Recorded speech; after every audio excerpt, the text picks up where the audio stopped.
अस्सलाम वालेकुम नाज़रीन, दिन भर के अहम खबरों और तज्जियों के साथ आज 7 बजे में मैं हूं आपके साथ आसमा इकबाल।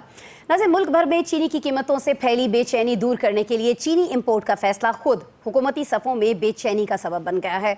हुकूमती इक़दामात पर कड़ी निगाह रखते हुए बिना टैक्स के 5 लाख मैट्रिक टन चीनी को इम्पोर्ट को IMF ने बेल आउट प्रोग्राम की वाज़ेह खिलाफ वर्जी करार दे दिया है। मीडिया में आने वाली रिपोर्ट्स बता रही हैं नाज़रीन के वफाकी बोर्ड ऑफ रेवेन्यू ने हुकूमत की जानिब से IMF को समझाने की कोशिश की कि ये इकदाम खुराक की हंगामी सूरत हाल के तहत किया गया है, मगर IMF ने यह दलील मानने से साफ इनकार कर दिया। IMF का कहना यह है कि मुआहदे में तय हुआ था कि किसी भी किस्म की टैक्स छूट या खुसूसी मराहत नहीं दी जाएंगी और पाकिस्तान ने यह भी वादा किया था कि अशियाए सर्फ की सरकारी खरीदारी या दरामद से इज्तनाब किया जाएगा। हुकूमत ने हफ्ता भर पहले ये फैसला किया था कि चीनी की बेलगाम कीमतों को लगाम डाली जा सके। इस फैसले से अंदाजन 50 रुपए से जायद फ़ी किलो कमी मुतवक्के थी और इस वक्त अहवाल ये है कि चीनी की कीमत मुल्क की तारीख में पहली बार 200 रुपए किलो पर पहुँचकर आवाम का मुँह चढ़ाती दिखाई देती है। इसी सारी सूरत हाल से जुड़ी एक और ख़बर हुकूमत और शुगर मालिकान के दरमियान मामला तय होने की है। वज़ारत-ए-ग़िज़ाई तहफ़्फ़ुज़ ने एक बयान जारी किया जिसमें कहा कि शुगर मिल्स मालिकान के साथ बातचीत में अब चीनी की जो एक्स मिल कीमत है वो 165 रुपये फ़ी किलो मुकर्रर हुई है। अहम बात इसमें यह है नाज़रीन कि रवा बरस मार्च में चीनी की एक्स मिल कीमत 159 रुपये किलो तय हुई थी, यानी मिल्स मालिकान ने यहाँ भी किलो पर 1 किलो के पीछे 6 रुपये बढ़वा लिए हैं। इसे कहते हैं सर कढ़ाई में और उंगलियां घी में। खैर, चीनी की गुज़श्ता बरस जून में एक्स मिल कीमत की अगर बात करें तो वो 140 रुपये फ़ी किलो थी, यानी शुगर मिल्स मालिकान ने 1 साल के अंदर 1 किलो चीनी पर 25 रुपये बढ़वा लिए हैं।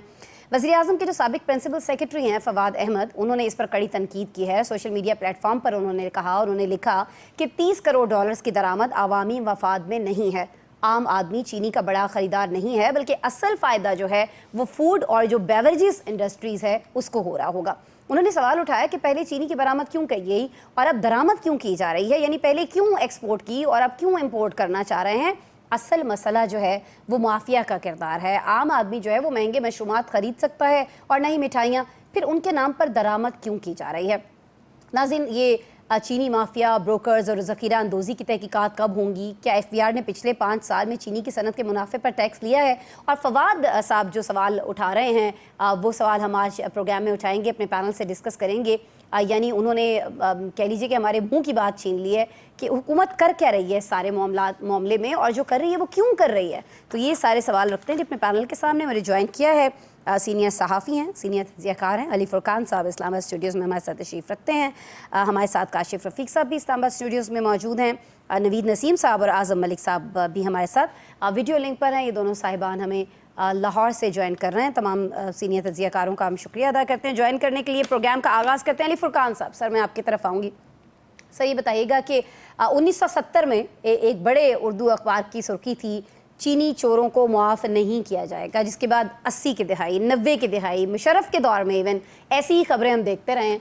और अब ये खबरें सामने आ रही हैं कि ये कौमी मसला जो है ये हम जल्द हल कर लेंगे, लेकिन कमोवेश वही हेडलाइंस हैं जो 70 की दहाई में। खैर मैं तो उस वक्त मौजूद नहीं थी, आप थे, तो आप बताइए कि तब से अब तक आप ये सारी हेडलाइंस देख रहे हैं, ये मसला क्यों हल नहीं हो रहा है? अली, मेरे ख्याल में हम 70 की दिहाई तक नहीं जाते, लेकिन अच्छा। हम पिछली हुकूमत पे चले जाते हैं। 2020 में वज़ीर-ए-आज़म, उस वक्त के वज़ीर-ए-आज़म इमरान खान की जो हदायत पे FIA ने एक तहकीकात की थी, जो उनके दौर में चीनी का स्कैंडल आया था और कमोबेश इसी किस्म का स्कैंडल था। यही तमाम हुआ था। पहले चीनी जो है वो बाहर भिजवाई गई और उसके बाद उसी चीनी को किल्लत को करके वापस मंगवाया गया। और उसमें जो है वो जो रिपोर्ट है जो FIA की तहकीकात थी वो बताती है कि 110 अरब रुपए का जो है वो मुनाफा जो है उस एक वक्त का जो बहरान था उसमें जो उनको हासिल हुआ।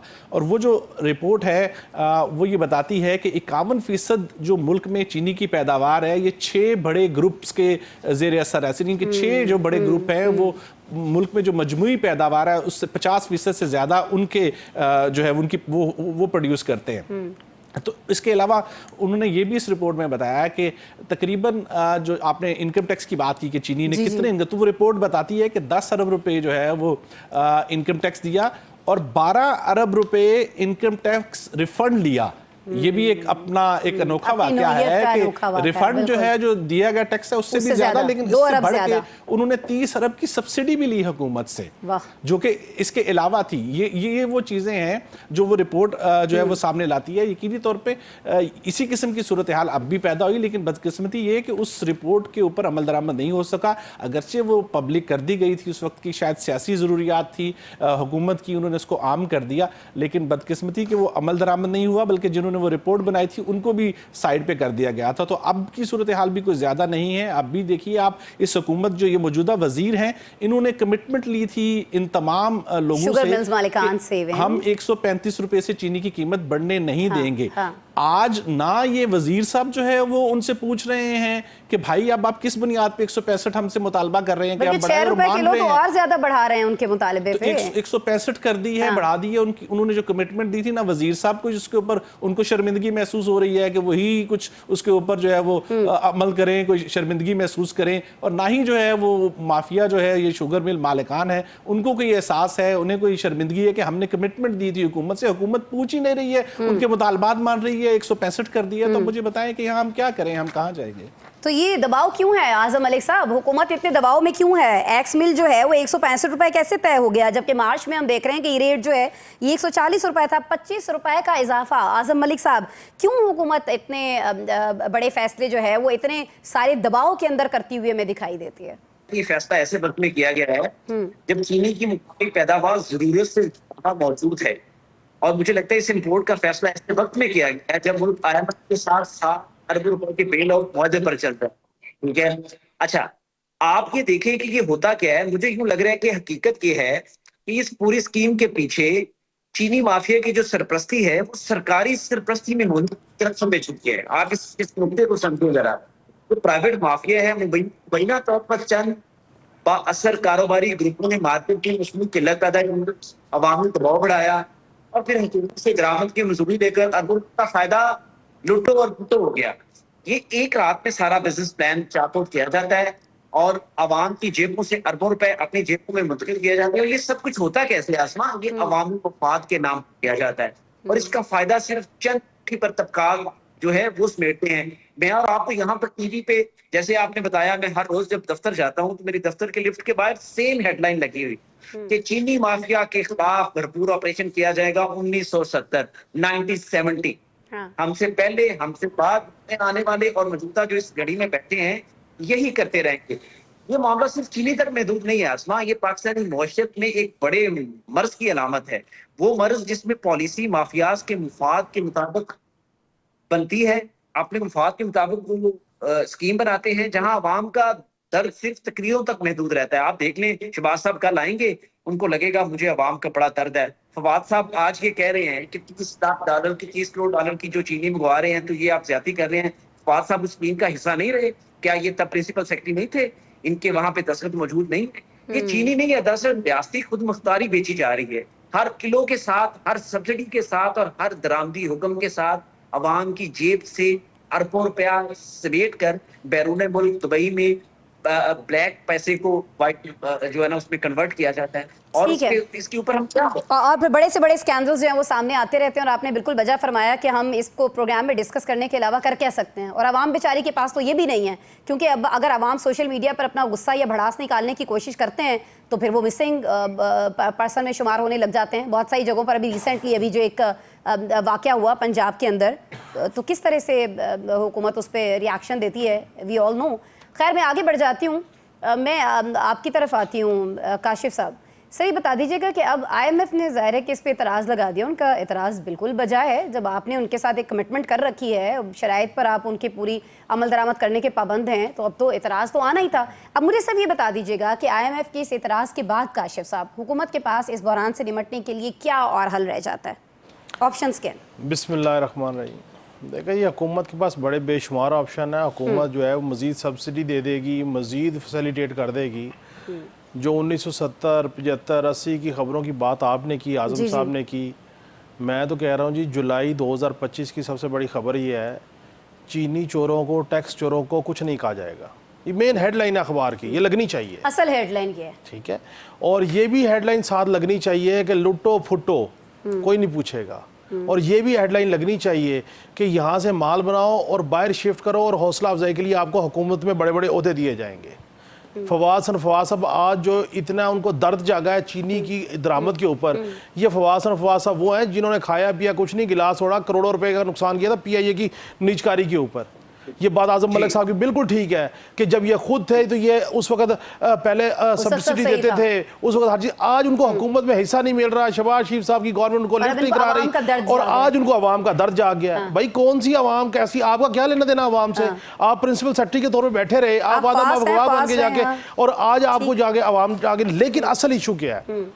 देखें, इस मुल्क में कार्टेल है, सीमेंट कार्टेल, सरिये का कार्टेल, स्टील का कार्टेल, शुगर कार्टेल। अब तरीन ग्रुप जो है पाकिस्तान की शुगर इंडस्ट्री का जो खपत का मैं को 25-30% शेयर उसके पास है जी। फिर ओमनी ग्रुप है जरदारी साहब का। अब ये शुनीद है कि तरीन साहब पीपल्स पार्टी ज्वाइन कर रहे हैं। अब तरीन ग्रुप जो है, यानी कि तरीन साहब अगर पीपल्स पार्टी में चले जाते हैं तो ओमनी ग्रुप और तरीन ग्रुप की अगर वो मिलाए तो शुगर का 50% तो कमोबेश एक ही पार्टी के पास है। और फिर जहाँ पे कोई आम बंदे की, कोई सफ़ेद पोश बंदे की शुगर मिल थोड़ी है, जिनकी शुगर मिले हैं वो या अपोजिशन में हैं या हुकूमत में। और जिस वक्त एक फैसला होता है सब्सिडी देने का, एक्सपोर्ट करने का, इंपोर्ट करने का, पर्ची के ऊपर, टैक्स चोरी के ऊपर, वो तमाम के तमाम लवाजमात पूरे किए जाते हैं और सारे जो उससे फ़ायदा उठाते हैं। असल इशू ये है कि हुक्मरान शहबाज शरीफ साहब ये कहते हैं कि हमने मईशत को सही डायरेक्शन में डाला। औरंगजेब साहब कहते हैं हमें बस थोड़ी सी और बर्दाश्त कर लें, टैक्स के ऊपर, इसके ऊपर हम चीजें लेके जा रहे हैं। ये बताइए कि चीनी क्यों आवाम को सस्ती नहीं मिल रही? इसका दलील, इसका जवाब तो कोई देना आके। सही हो गया। काशिफ साहब ने ये जो बात की है, नवीद नसीम साहब, सर ये फरमा दीजिएगा कि हुकूमत किसी की भी हो, बाद से शुगर मिल्स मालिकान जो है वो मौजूद होते हैं और जाहिर है कि यही मौजूदगी इनकी जो है वो हुकूमत की बेबसी का सबब हर जगह बन रही होती है। तो फिर हम आवाम के पास अगर ये ऑप्शन मौजूद है कि हम बॉयकॉट कर सकते हैं, हम चीनी ना इस्तेमाल करें, वैसे भी सेहत के लिए अच्छी नहीं है। बड़े बड़े स्टार्स और ख़ास तौर पर जब हम पॉलिटिशियन स्टार्स की बात करते हैं, स्टार किड्स चले उनको कह लेते हैं, मैं बिलावल साहब की बात कर रही हूँ, वो भी हम लोगों को बता रहे हैं कि जी आप चीनी ना लें, आप स्मार्ट हो जाएंगे, अच्छे दिखेंगे, सेहतमंद रहेंगे। तो ये ऑप्शन तो है ना सर, तो इस पर हम क्यों, आवाम क्यों यकजा नहीं हो जाते? जब ये माफियाज आपस में यकजा हो सकते हैं, हम क्यों नहीं हो सकते? बॉयकॉट करें हम, 200 क्या है, देखें कहाँ से कहाँ रेट चला जाता है। बहुत शुक्रिया आसमा। पहली बात तो ये कि आपने एक ऐसा सवाल किया है जिसका जवाब पिछले 78 सालों में तो कभी नजर नहीं आया कि आवाम जो है वो यकजा हो जाए और वो किसी चीज का बाइकआउट कर दें। दूसरी बात ये, अभी काशिफ साहब ने बड़ी अच्छी हेडलाइन बताई कि चीनी चोरों और टैक्स चोरों को कुछ नहीं कहा जाएगा। मैं उनकी इजाजत से उसमें थोड़ी सी एडिट करना चाहूंगा कि चीनी चोरों और टैक्स चोरों को इस बार भी कुछ नहीं कहा जाएगा। ये सबसे बेहतर हेडलाइन है। एक तब्दीली एक और तब्दीली, इस दफा मराहत नहीं मिलेंगी, IMF ने रोक दिया है। देखिए वो हमारी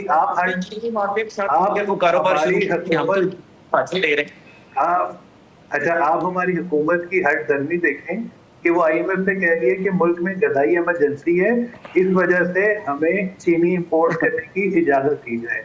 यानी कि इससे ज्यादा बेशर्मी की कोई बात हो सकती है कि एक ज़राई मुल्क जिसमें 36% जो हमारा काम करने वाला है वो ज़राअत के शोबे से मुंसलिक है और हम दुनिया में ज़राई मुल्क के नाम से, चीनी की पैदावार में सर हम 5वें नंबर पर हैं जी। और अगर चीनी की पैदावार में हम 5वें नंबर पर हैं, उसके अलावा आप एक चीज देखें, अभी हमने शुरू से बात की थी 70 की दिहाई की, तो अगर आप लोगों ने पढ़ा ही होगा कि जो अयूब खान की हुकूमत थी जब वो गई थी, उसके खिलाफ जब तहरीक शुरू हुई थी तो चीनी की कीमत 4 आने से 6 आने हुई थी।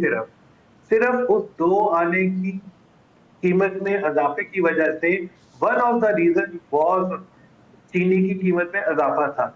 अब आगे आ जाए, आप मुझे ये बता दें कि पाकिस्तान में एक IPPs का माफिया है जिसके जब आप देखते हैं कि वो कैपेसिटी चार्जेस कौन ले रहा है, किसने 2013 के बाद या उससे पहले IPPs लगाए थे। दूसरा माफिया मुझे ये लगता है कि पाकिस्तान में ये जो चीनी का माफिया है, आप जो मर्जी कर लें, जितना मर्जी सिर पीट लें, जितना मर्जी शदियाना लगा लें, पाकिस्तान में ये जो रैकेट बना हुआ है, ये जो कार्टेल बना हुआ है, इसके खिलाफ कोई कुछ भी नहीं कर सकता। अब हमारे वजीर खजाना की हट धर्मी देखें कि उनका ये कहना था कल जब उनसे ये सवाल किया गया कि चीनी की कीमत जो है वो 200 रुपए फी किलो तक पहुंच गई है, तो उनका कहना था कि चीनी की कीमतों में उतार चढ़ाव मामूल की बात है, चीजों को रेगुलेट करना होगा। ये बता दें कि अगर उन्होंने नहीं करना तो वो आए क्यों हैं और इस सीट पे इस वजारत को संभाल कर बैठे क्यों हैं। एक और बात, हमारी हुकूमत दावा कर रही है कि हम मुल्क में इस्तेहकाम आ रहा है, हाँ। हमारी मईशत जो है वो ऊपर जा रही है। हर रोज हमें हेडलाइंस मिलती हैं कि हमारा स्टॉक एक्सचेंज में इतने का रिकॉर्ड इजाफा हो गया। हाँ। मुझे तो ये बता दें कि आम आदमी को स्टॉक एक्सचेंज में इजाफे का 0.1 या एक तेले का भी कोई फायदा हो रहा है? कोई एक इस्तेकाम पाकिस्तान में आने का कोई फायदा हो रहा है? सर जी, वो कहते हैं कि जो चीजें मईशत में बेहतर हो रही हैं उसके समरात आवाम तक आते हुए वक्त लगेगा, लेकिन ये कोई नहीं बताता कि कितना वक्त लगेगा। खैर मेरे ख्याल में हम इस पे वक्त लगेगा। लास्ट पॉइंट, जी सर, आप चीनी को तो छोड़ दें, आज हेडलाइन में अखबार में पढ़ा था कि ये जो आज से या कल से पेट्रोल की कीमत में 6 रुपए इजाफा हुआ। कल से सुनने में आ रहा है। चले कल के लिए हमें एक टॉपिक मिल गया ना सर डिस्कस करने के लिए। कभी कभी तो चलिए किसी बात को तो पॉजिटिव ले लिया करें। कल हमारे पास एक टॉपिक आ गया, कल अब हम बता रहे होंगे अवाम को कितना टॉपिक से कमी नहीं है। आप अवामी मसाइल के ऊपर 1000 दिन काम करते रहे, क्योंकि इन्होंने तो मसाइल हल नहीं करने हैं और हमने इन्हीं के ऊपर तो और जिन्होंने हल करने हैं उनकी कानों पे जू तक नहीं, उनका काम है काम करते रहना, मुल्क को लूटते रहना, और हमारा काम है डिस्कस करते रहना। सब इसी तरह पे काम करते हैं। ठीक हो गया। चलें जी, हमारा काम ब्रेक लेना, अभी ब्रेक ले लेते हैं और ब्रेक के बाद जब हम आपसे मिलेंगे तो जैसे ये मुख्तलिफ माफियाज की बात हो रही है, मुख्तलिफ इंक्वायरीज़ की बात हो रही है, मुख्तलिफ रिपोर्ट्स की बात हो रही है, तो एक इंक्वायरी जो है, इंक्वायरी रिपोर्ट इनफैक्ट वो स्वात में होने वाले दिलखराश सानहे के हवाले से भी आई है, जिसमें 13 इंसानी जानें चली गई थी। किसको जिम्मेदार ठहराया गया है और फिर बल्ली का बकरा कौन बना है, इसमें आपको बताएंगे ब्रेक के बाद।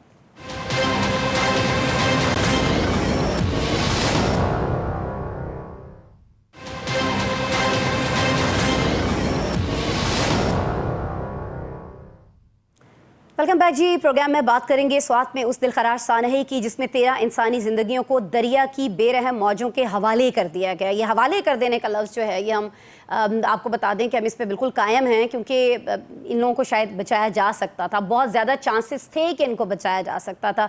दरिया किनारे लोग जो खड़े हैं, ये आप इसमें देख सकेंगे, अभी वो बस खड़े देखते ही रह गए, कोई कुछ कर नहीं सका। अब ये जो सानिया है, इसके हवाले से पेशावर हाई कोर्ट में कमिश्नर पुलिस और दीगर महकमों की जानिब से 384 सफ़ात पर मुश्तमिल एक जामे रिपोर्ट जो है वो पेश कर दी गई है, जिसके बाद हम देख रहे हैं कि खैबर पख्तूनख्वा हुकूमत ने उंगली कटाकर शहीदों में नाम लिखाने के लिए रेस्क्यू 1122 के जो सरबराह हैं उनको बरतरफ कर दिया। ये खबर हमारे पास आ रही है। सानह स्वात पर सूबाई हुकूमत की बनाई गई जो 3 रुकनी कमेटी थी, उसकी रिपोर्ट ये कहती है कि ज़िली इमरजेंसी अफसर ड्यूटी पर नहीं था, जबकि भर्ती किए गए जो 2 ड्राइवर्स थे वो गैर रस्मी तौर पर गौतोखोरों का काम कर रहे थे। ये भी इंकशाफ हुआ इस रिपोर्ट में कि सियासी बुनियादों पर भर्ती होने वाला जो असल गोताखोर था वो खुद पानी से खौफजदा था, यानी जिसको गोताखोर की जॉब दी गई, ड्यूटी सौंपी गई, जिस नौकरी पे था वो तो पानी से ही डरता था। कमेटी ने यह भी कहा है कि एशियाई तरक्याती बैंक के फंड से चलने वाले जो इमरजेंसी फ्लड असिस्टेंट प्रोजेक्ट था, ठेकेदार की भी उसमें संगीन गलफत जो है उसकी निशानदेही हुई है, जिसने हादसे के मकाम से तकरीबन 200 फुट ऊपर एक आर्जी बंद तामीर किया। रिपोर्ट ये भी कह रही है नाज़रीन के दरिया के साथ साथ 5 अरब 57 अरब रुपए की ज़मीन पर कब्जा किया गया। ये तहकीकाती रिपोर्ट है ना नाज़रीन, ये सीधा केपी हुकूमत के खिलाफ एक चार्जशीट है। इसमें सियासी भर्तियों, ज़िले और रेस्क्यू इदारों के दरमियान बाहमी राब्तों के फुकदान, दरियाई ज़मीन पर कब्ज़ों और फिर खुद वज़ीर आला पर सवालात उठते जो हैं वो दिखाई देते हैं।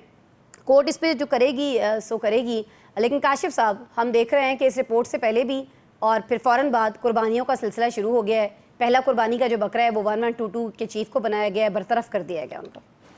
देखिए बहुत ज़्यादती की बात है उनको बरतरफ करना। सर इस रिपोर्ट के ऊपर बात करना, आपके शो में बरतरफी की बात करना, वज़ीर आला साहब की कारकर्दगी पे बात करना बड़े अफसोस की बात है। देखिए उनके बानी जेल में हैं, वो बेचारे, उनको छुड़वाने के लिए एहतजाज करें, तहरीकें प्लान करें, अपनी हुकूमतों प्लान करने की बात करें, अपने सेनेटर मुंतखब कराने के लिए जोर लगाएं, ये रेस्क्यू इदारों पे ध्यान दें, या अपनी हुकूमत से मुज़ाकरात करें, या बानी को डील और ढील के मामले पे लेके जाएं, बानी को नथिया गली शिफ्ट करने के ऊपर कोशिश करें। अवाम बेचारी का क्या लेना देना भाई?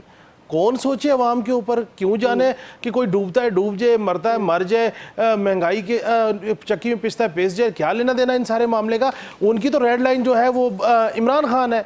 ये खुद वो कहते रहे हैं। अब वो अपनी रेड लाइन की तरफ देख रहे हैं, अवाम तो रेड लाइन है ही नहीं, अवाम की आसूदगी तो रेड लाइन है ही नहीं। और फिर इनमें इतना ज़र्फ नहीं है कि आप तीसरी दफ़ा इस सूबे में हुकूमत कर रहे हैं, आपने सिर्फ इसलिए 1122 तर्ज की कोई फोर्स फाल नहीं की कि चूंकि वो पंजाब में परवेज़ इलाही साहब ने किसी दौर में बनाई थी और आपको ऐसा शायबा जाएगा कि जी हमने उसकी नकल कर ली, आपने इसलिए कोई और काम नहीं किए। और आप ये देखिए कि कब्जे वहाँ पे हो रहे हैं, मंशियात वहाँ पे चल रही है, करप्शन वहाँ पे हो रही है, मारधाड़ वहाँ पे हो रही है, स्कैंडल्स वहाँ पे हो रही है, लेकिन हुकूमत बचनी चाहिए, गंडापुर साहब का इक़्तिदार तूल होना चाहिए। और उसके लिए अब तो ये आलम है कि वहाँ पे अगर कोई नैब किसी को बुलाता है, आज़म स्वाति साहब जैसे बंदे को भी करप्शन स्कैंडल में आए अगर पेश हो, अगर आपके हाथ साफ है तो आप ज़बानतें क्यों करवा रहे हैं? अब क्यों अदालत को कह रहे हैं कि जी हमें गिरफ्तार ना किया जाए, हमें बुलाया ना जाए? असल इशू ये है कि ये एक नुक्ते के ऊपर तमाम सियासी जमातों के अकाबरीन इकट्ठे नजर आते हैं मुझे, और वो ये है ना आप मुझे पूछे करप्शन पे, ना मैं आपको पूछूं करप्शन पे, ना नैब यहाँ पे किसी को करप्शन पे पूछे पंजाब में विभाग में, और ना KPK में किसी को पूछे। यहाँ पे चीनी वाला चीनी लुटे, वहाँ पे रेस्क्यू के नाम पे अपने बंदे भर्ती करे, आप नौकरियों के नाम पे पैसे पकड़े, जो मर्जी करे, कोई लेना देना नहीं है आवाम का इसके साथ। टाइम कम है, लेकिन अब आप कह रहे हैं आवाम का लेना देना नहीं है, लेकिन चले अदालत में जो रिपोर्ट जमा कराई गई है, नवीद नसीम साहब, ये रिपोर्ट तो खुद KP हुकूमत के खिलाफ चार्जशीट है ना, और बहुत बड़ी चार्जशीट है। सियासी भर्तियां इसमें सामने आ रही हैं, दरिया किनारे ज़मीन पर कब्जा इसमें सामने आ गया है, बहुत सारी नेग्लिजेंस है वो हमारे सामने आ रही है। जिम्मेदारी किस पे है इसकी फिर?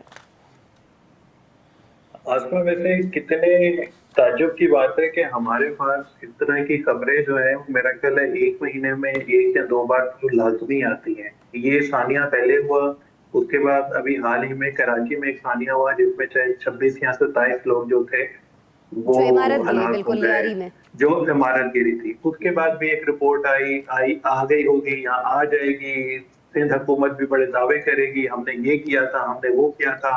इस रिपोर्ट में भी लिखा हुआ है कि दफा 144 के नफाज और खतरात से आगाही से मुतालिक अलामियां जारी कर दिया था, उस पर अमल दरामद नहीं किया गया।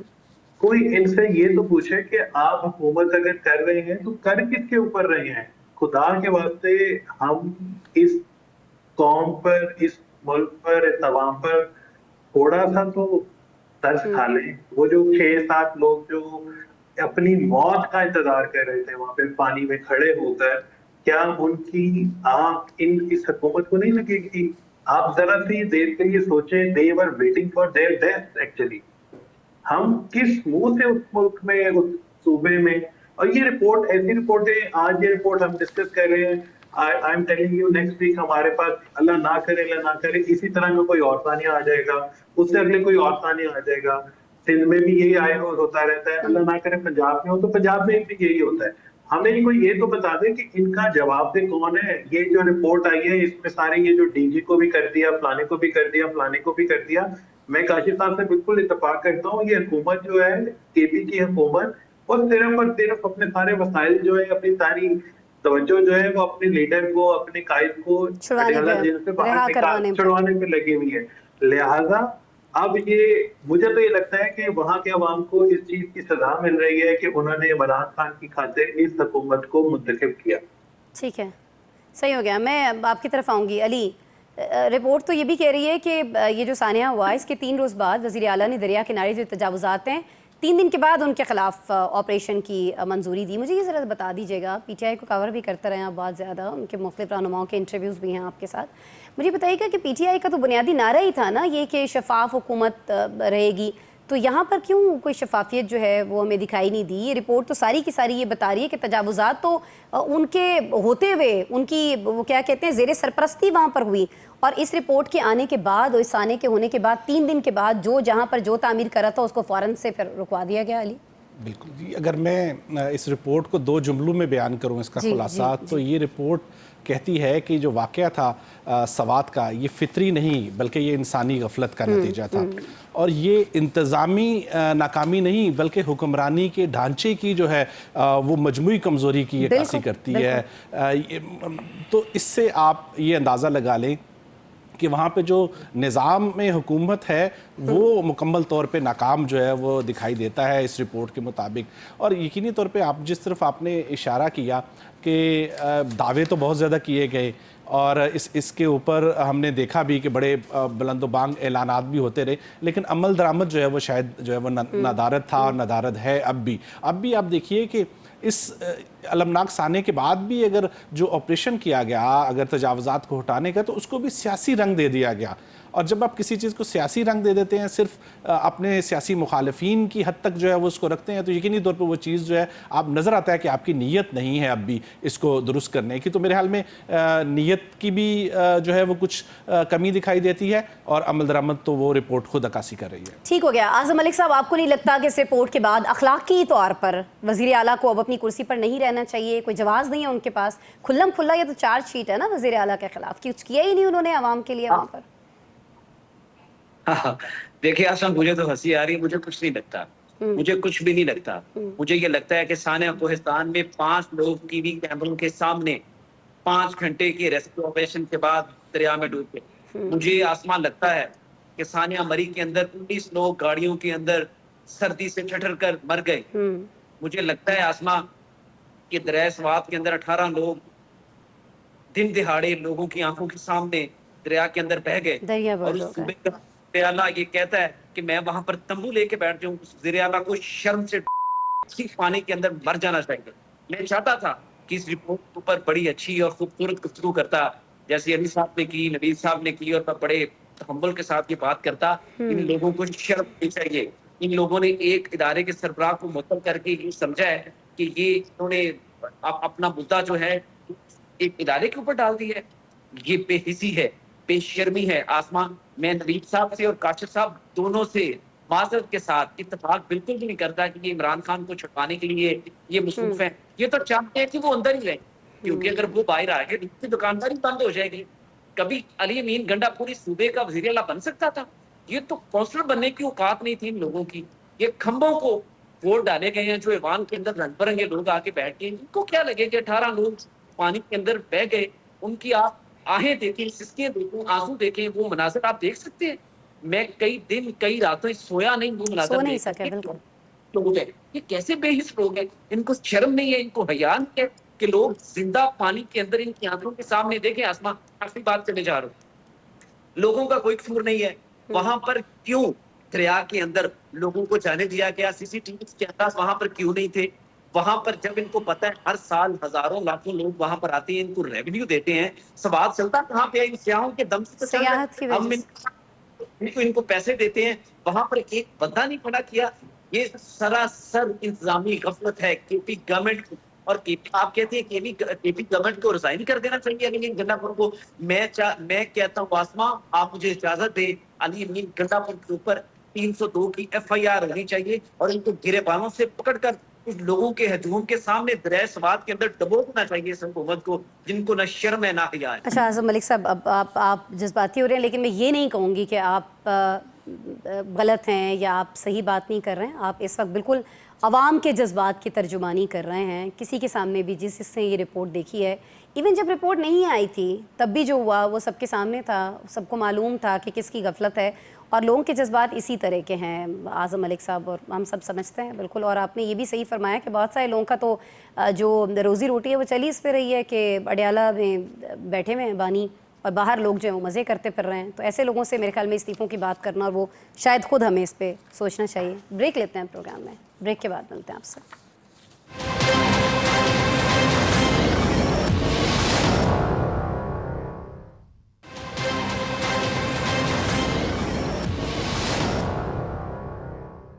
वेलकम बैक जी। प्रोग्राम में कुछ जिक्र करेंगे 1913 में कायम होने वाली फ्रंटियर कांस्टेबलरी का, जिसे रातों रात सदर मुमलिकत के फ्रंटियर कांस्टेबलरी से वफाकी कांस्टेबलरी में तब्दील कर दिया गया। सदर मुमलिकत की जानिब से इस ऑर्डिनेंस के जारी होने के बाद वजारत कानून इंसाफ की जानिब से बाज़ाबिता नोटिफिकेशन भी जारी हो चुका है, यानी अब फ्रंटियर कांस्टेबलरी बाकायदा फेडरल कांस्टेबलरी हो चुकी है। इस ऑर्डिनेंस के मुताबिक फ्रंटियर कांस्टेबलरी इब्तदाई तौर पर सरहदी इलाकों में अमनो अमान कायम रखने और इन इलाकों की सलामती यकीनी बनाने के लिए कायम की गई थी। ताहम कौमी सलामती के बदलते तकाज़ों, हंगामी सूरत हाल, कुदरती आफात और दीगर नए खतरात के पेश नज़र एक हमा जहत फोर्स की ज़रूरत महसूस की जा रही थी। सो इसे फेडरल कांस्टेबलरी में बदल दिया गया है। ये बजा तौर पर इंतजामी मामला होने के साथ साथ अंदरूनी सलामती से भी जुड़ा है, लेकिन कुछ सवाल बहरहाल अहम हैं कि ये मामला ऐवान में क्यों पेश नहीं किया गया, ऐसी क्या इमरजेंसी थी कि ऑर्डिनेंस लाना पड़ा। फिर अहम बात ये भी है कि एफसी अपने पुराने नाम और यूनिफॉर्म के साथ कराची समेत मुल्क के मुख्तलिफ शहरों में मौजूद थी, तो इसका नाम और रोल बदलने की ज़रूरत क्यों महसूस हुई है। कुछ मुबस्सिरीन की जानिब से इसे मरहूम वज़ीर आज़म ज़ुल्फ़िकार अली भुट्टो की जो फेडरल सिक्योरिटी फोर्स थी उसकी तर्ज पर एक फोर्स बनाए जाने के खदशे का भी इजहार किया जा रहा है। कितनी हकीकत है इस सब में, ये हम अपने पैनल से जान लेते हैं। नवीद नसीम साहब, सर मैं आपकी तरफ आऊंगी। सर ये इंतजामी और बहुत अहम मामला है, लेकिन इस कदर उजलत की ज़रूरत क्या थी, क्यों इसे असम्बली में नहीं लाया गया और फ़ौरन से एक ऑर्डिनेंस के जरिए सारी चीज़ जो है वो कर ली गई। नवीद साहब। आसमा, अभी आपने वो तो कि एफएसएफ फेडरल सिक्योरिटी फोर्स का जिक्र किया, जिसके सरबराह जो थे वो मसूद महमूद थे, जो कि बाद में वादा मामूआ बने भुट्टो के खिलाफ।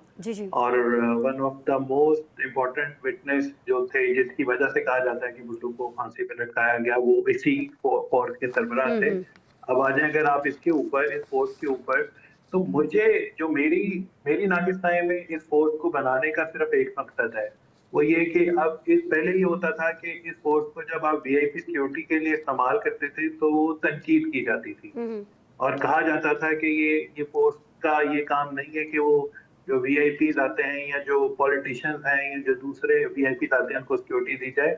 इस फैसले के बाद अब एफसी को बाकायदा तौर पर सिक्योरिटी के मकासद के लिए भी इस्तेमाल किया जा सकेगा।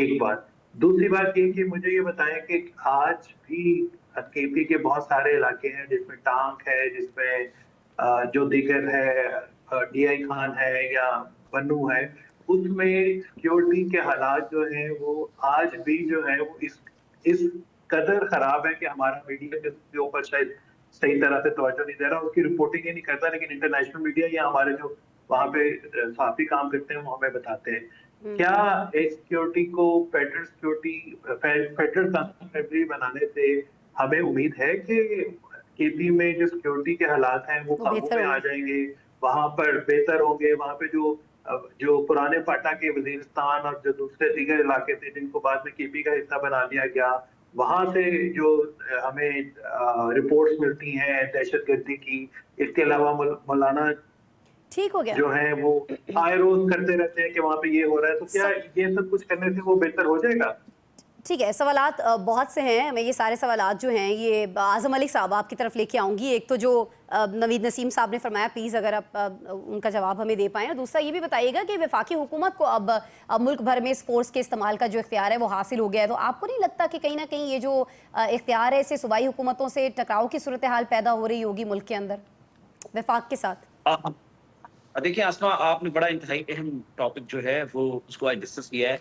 मुझे लगता है इस इक़दाम का पहला मकसद सियासी मंजरनामे पर अगर हम गौर करें तो वाज़ह नजर आता है कि हुकूमत ये चाहती है कि मुमकिन एहतजाज, धरनों और अवामी मुज़ाहमत को वफाकी सतह पर कंट्रोल करने के लिए एक ऐसी फोर्स दरकार हो जो मरकज़ के ताबे हो, ना कि सूबों।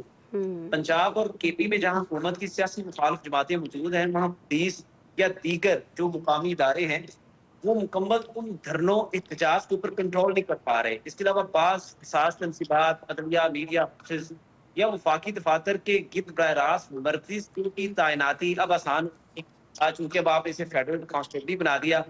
इस अजलत और इतनी तेज रफ्तारी के साथ ये इक़दाम किया गया, इससे ये तासर पैदा हो रहा है कि वफाकी हुकूमत ताकत के इर्तिकाज़ की जानिब बढ़ रही है और सिविक आज़ादियों, एहतजाज या तनकीद की गुंजाइश मजीद कम करना चाहती है। खदशा है कि इस फोर्स का इस्तेमाल आइंदा मुजाहिरों, सहाफ़ियों के खिलाफ कार्रवाई या सियासी दबाव डालने के लिए किया जा सकता है। आईनी माहिरीन से जब मेरी बात हुई इस सिलसिले में, तो उनका कहना है कि यह फैसला 18वीं तरमीम की रूह के खिलाफ है, क्योंकि वो तरमीम इख्तियारात की मरकज से सूबों की तरफ मुंतकली की जमानत देती है, जबकि फेडरल कांस्टेबलरी का क्याम इसके बरक्स एक दूसरे रुझान की अलामत है। तो यूं महसूस होता है कि जब भी कोई सिक्योरिटी फोर्स बराह रास्त मरकज के ताबे हो और उसे वसी इख्तियारात हासिल हो, तो वो ना सिर्फ सियासी तौर पर इस्तेमाल होती है बल्कि अवामी हुकूक की पामानी का जरिया भी बनती है। ये नाम की तब्दीली आसमान दरअसल सोच की तब्दीली है, एक ऐसी रियासत की सोच जो इख्तिलाफ को जुर्म, एहतजाज को खतरा और सवाल को बगावत समझती है। वहां पर इस किस्म की फोर्स का क्याम जैसे मैंने पहले कहा, यूं लग रहा है कि जैसे सूबों को एक खास मकसद के तहत पीछे करना और मरकज की ओवरऑल ठीक की हो गया। मोनोपोली है। Time I am really sorry Azam साहब, आप बजा फरमा रहे हैं सारी चीज़ें, वक्त कम है। काशिफ रफीक साहब, अब ये जो फोर्स है इसमें गालिब अक्सरियत जो है वो हमें साबिक जो फाटा और पश्तून इलाके हैं उनकी दिखाई देती है। इसमें आफरीदी हैं, मोमिंद हैं, दीगर कबाइल के लोग हैं। तो आपको नहीं लगता कि जो नस्ली लिसानी तरतीब है ये वफाकी फोर्स की राह में कहीं ना कहीं हायल हो रही होगी? नहीं, ये भी बड़ा इंपॉर्टेंट है ना जो लोग इसमें शामिल हैं। देखिए बात ये है कि उस वक्त चूँकि ये एक FC एक मुख्तलिफ डोमेन के लिए की गई थी, वहाँ पे फाटा के लोगों की कवरेज के लिए उसके मकासद, अब तो फेडरल फोर्स बन गई। और जहाँ तक मेरे भाई आज़म साहब बात कर रहे थे, अब ज़ाहिर बात है एक फेडरल फोर्स आपने बना ली है तो अल्टीमेटली मरकज़ी हुकूमत वफाकी हुकूमत के अंडर वो होगी, तो उसके मुतल्लिका वज़ीर दाखिला होंगे, वज़ीर आज़म तो नहीं होंगे। अच्छा, अब ये सारी जो तरतीब बनी है, नोटिफिकेशन हुआ, ऑर्डिनेंस हुआ, इसके पीछे कोई ना कोई माइंड तो अप्लाई हुआ होगा वजारत दाखिला का, बाकी लोगों का, चीज़ों का। बिल्कुल ये बात ठीक है, 18वीं तरमीम के तहत जब आपने पावर को नीचे लेके गए तो अब वजारत दाखिला के पास तो रह गया सिर्फ इस्लामाबाद के 40-50 थाने, इस्लामाबाद का IG, अब पंजाब का IG, सिंध का IG, बलोचिस्तान का IG तो वजारत दाखिला के अंडर नहीं है। वहाँ से वो रेंजर के आ जाएँ या ANF अलहदा वजारत है वो उसके अंडर आ जाए। सो आपने एक पैरेलल फोर्स क्रिएट कर दी। वो पैरेलल फोर्स जो है उससे एक तो आप उन सूबों के जो पुलिस है उसको दबाव में ले आए, उसके बाद ये पैरेलल फोर्स जो है ये डिस्पोजल पे डायरेक्ट विफाक के, अब जो चाहे जैसा चाहे तेरा हुस्न करिश्मा साज करे, ठीक है, जो मेरे भाई आजम साहब कह रहे थे।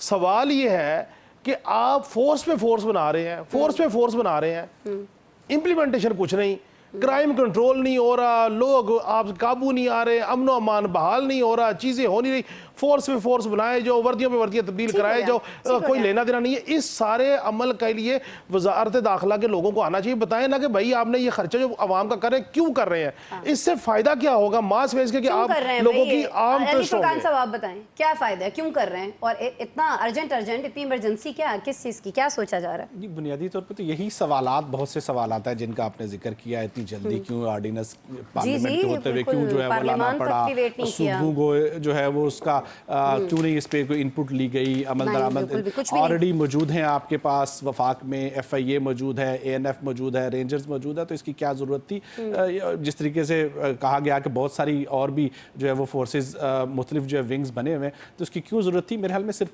यही है वफाक को जो है वो कंट्रोल रखने के लिए, अपना एक कंट्रोल रखने की जो सोच है उसी वफाकियत की तरफ जो है नहीं है, बल्कि वफाक के अमल बहुत सारे यकीनी तौर पे सूबे इसके ऊपर रिएक्ट कर सकते हैं, करेंगे, आगे चल के कॉन्फ्लिक्ट बनेगा। आज तक रेंजर्स की तैनाती सूबों में एक मसला होता है, सूबाई हुकूमत और वफाक के दरमियान उससे तनाव पैदा होता है, वफाक की अमल दरामद, तो ये भी यकीनी तौर पर उसी तरफ ही लेके जाएगा। ये कोई दानिशमंदाना इक़दाम होता तो यकीनन इसको पार्लियामेंट में बहस की जाती, सूबों से इनपुट ली जाती है। देखिए ऑर्डिनेंस को पार्लियामेंट में लेके आया जाएगा, वहां से पास करवा ली जाएगा, 2 ताई अक्सरियत है, जैसे चाहे करें, किसने पूछना, यहाँ पे कोई ये थोड़ी कि लोगों ने एक दूसरे को कहना है, अक्सरियत है, पार्लियामेंट में लाएंगे, पास करवा लेंगे उसको वक्ती तौर पे आपने। ये तो इंडोर करवाना है ना काशिफ साहब, अगर वाकई सोच ही होती तो उस पर बहस की जाती, पार्लियामेंट में लाया जाता, उसके बाद एक माह के बाद, एक हफ्ते के बाद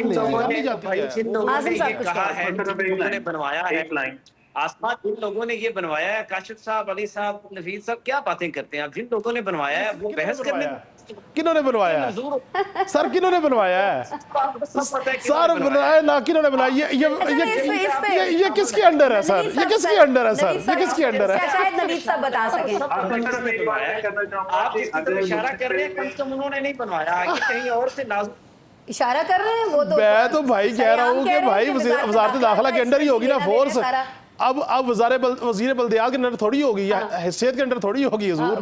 कुछ कह रहे हैं नवीद साहब? जी नवीद साहब, ये उन्होंने बनवाया है जिनके अंडर की अब हो जाएगी पूरी फ्रंटियर कांस्टेबलरी। और आखिरी बात, मुस्तकबिल में अगर PTI के मुतल्ला जत्थे KP से इस्लामाबाद या कहीं भी तरफ अगर कोशिश करेंगे एहतजाज करने की, तो ये फोर्स खुद को रोकने के लिए और उनके खिलाफ KP में ही यूज की जाएगी। ठीक है जी, एहतजाजी रैलियां और जो जलसे जुलूस और सारी चीज़ें उनको कंट्रोल करने के लिए असल में इसका बनाया जाना मकसद था। बाकी क्या मामलात थे ये हमारे पैनल ने हमें समझाने की कोशिश की है। आप तमाम साहिबान का बहुत शुक्रिया। नाज़रीन, आपने प्रोग्राम देखा, कल मिलते हैं दोबारा आपसे।